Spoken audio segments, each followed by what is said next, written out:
SEALs versus Legion. Part 2. The training. Let's talk about the training. Now, you know the French Foreign Legion saved my life. So I'll never badmouth the Legion for anything. Grateful is an understatement. We are all about leaning into the truth here. That's what we do. That's what we do on this TCAV TV channel. That's why I started this, is transparency. And in this world, especially this social media online world, where it's just fluff and a bunch of bullshit, a lot of times, I kicked this thing off with just absolute raw truth, and we're always going to continue on that way. That's my MO. That's what I hang my hat on, is brutal transparency. So SEALs versus Legion, we're talking about the training. It's not even fucking comparable. Not even fucking close. The French Foreign Legion is, well, it's just probably the least funded of the arms that are the French military. It's kind of the redheaded stepchild of the French military. So there's that piece. And the SEAL community is a special operations community in the big machine that is the United States government, United States military complex. And you have that tip of the spear, that special operations community. You're going to be at better training, better flex. So there has to be that understanding as well. But we're talking about it directly, so let's just talk about it. The training in the French Foreign Legion is lacking. It's definitely lacking. It's hard. The Legion's just hard. But the training is not as organized as it should be. The TTPs and the standardization across the Legion is really lacking. That's a glaring piece I saw in the French Foreign Legion, in that there's no standardization across the board. Let's take CQC, close quarters combat, for example.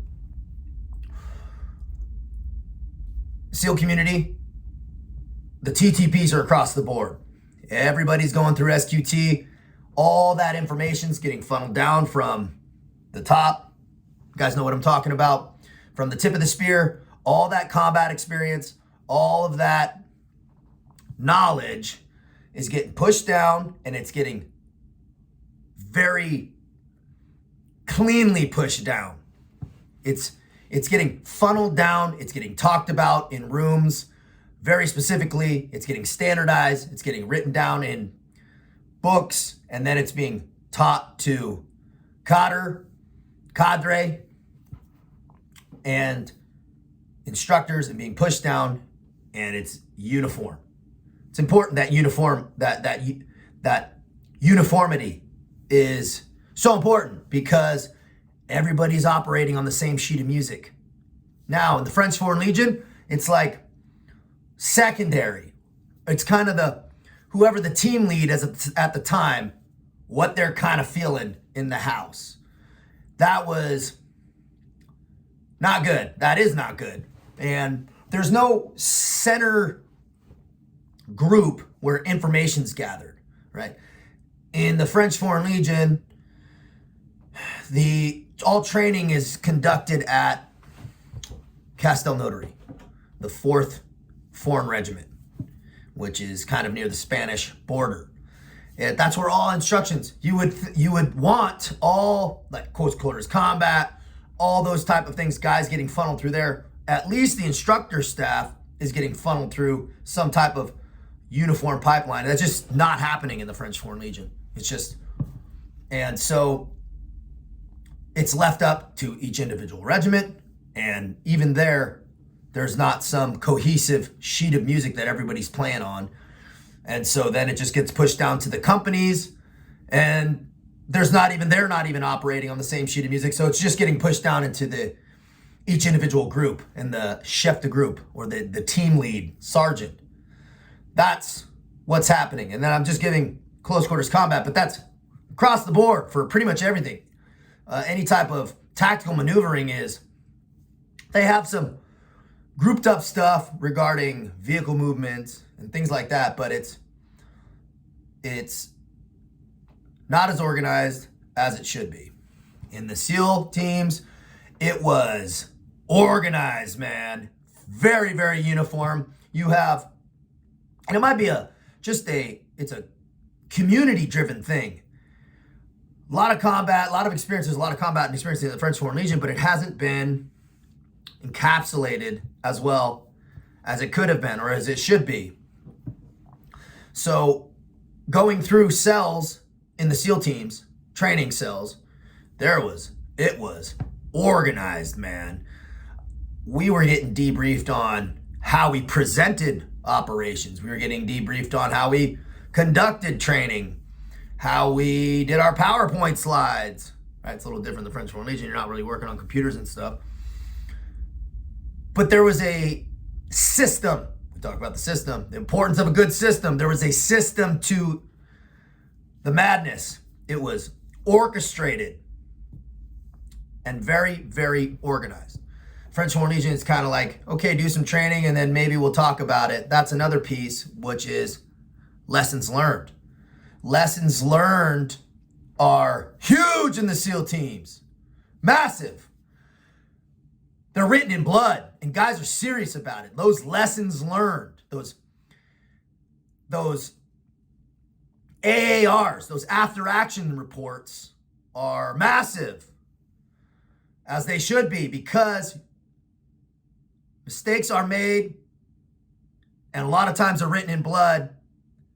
You don't want those guys' lives wasted for some next guys, right? There's a really important reason to it. And so they're hit on very strongly.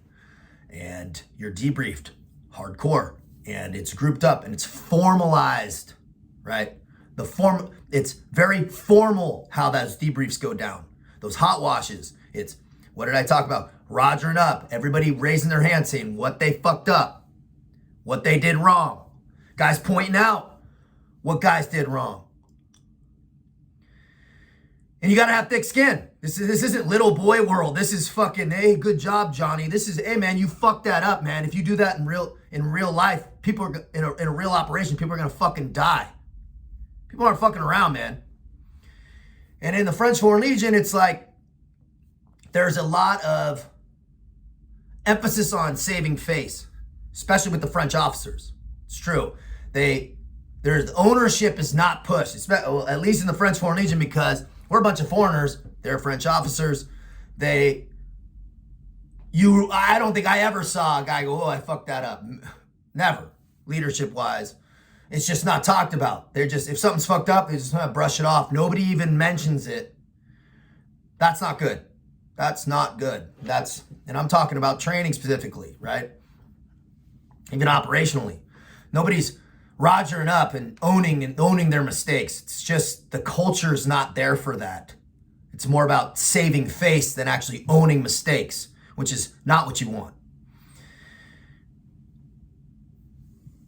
Also, the debriefs are not formalized. There's no formal process and there might be a piece of the language there, but a lot of guys aren't really understanding it, right? So but the philosophical approach to the French Foreign Legion and the SEAL teams are obviously different, because the French Foreign Legion is a group of rough characters from checkered backgrounds from all over for, almost 200 years that are just grouped up into a fighting force and tenacious. They've been fighting for years.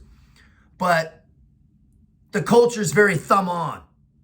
It's very top down. It's, hey, do this, shut the fuck up. Don't ask questions. Just go. It's hard. It's fat. It's, hey man, shut the fuck up. Don't ask questions and keep working. Toujours devant. Always forward. In the SEAL teams, it's more of a cohesive unit. It's not even close to as top down. I mean, the bottom guys up are briefing operations and doing things. Your autonomy that you're given is much different. It's just a completely different, like we talked about, apples and oranges. It's a completely different animal because you're given a lot of responsibility very early. Even as a very, very junior guy, you're coming into a SEAL team and you've been vetted for years, and now you're here and they're like, hey, let's see what you can do. Here's all this responsibility. Here's millions of dollars of equipment. You got to be briefing this. You got to know this and ask questions, right? Strategically, as a new guy in the fucking SEAL teams, you better ask your questions fucking few and far between, and they better be correct when you ask them, and they better be really fucking spot on. But they're supported, right? They want to see you give a fuck and that you're thinking. You're a thinking shooter. That's really the point here. In the SEAL teams, you're a thinking shooter. In the Legion, you're just the shooter. They don't want you to fucking think, man. They want you to just charge. That cannon fodder for France, man. Yeah. So the training it's just not as formalized, right? It's not as good. It's just not as good, to be frank about it. So some of that is funding, some of that's culture, and I would say there's always room to improve on both sides, but it's not even close. The training in the SEAL teams and what you're getting there is night and day to what you are getting in the French Foreign Legion, even as you start getting up into those commando units. It's just not the same level. So we're always about transparency here, and guys want to know, hey, how's the SEAL? I get questions. How's the training in the SEAL team, bro? It's not even close. So that's the direct brass tacks answer to it. And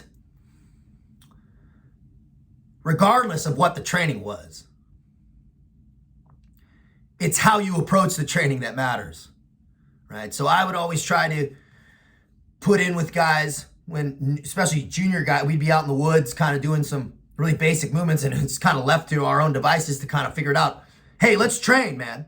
Let's train. Let's do what we can with what we have where we are now. That's what I would push on guys. So if we're going to be out here, I'm going to be teaching them tactical movements because the fucking team lead or whatever wasn't doing it. I'm like, hey man, here, let's start doing some basic elemental movements. Cover and move, cover and move. Here's how we should be doing it. Here's your spacing. Here's your 1-to-1. Here's what 2-to-1 looks like. Elemental dispersion. Here's what a safe firing lane looks like. All that stuff was not really pushed down clearly as you'd think it would be. But so why does it matter, right? Like we talked about, do what you fucking can where you are. You've got to make the best of every situation. If you're in a situation and you're looking around and you're saying, man, this is not correct. Well, guess what? Step the fuck up and make it correct. Do what you fucking can. If you see a gap and it's your fucking time to step up, fucking step the fuck up.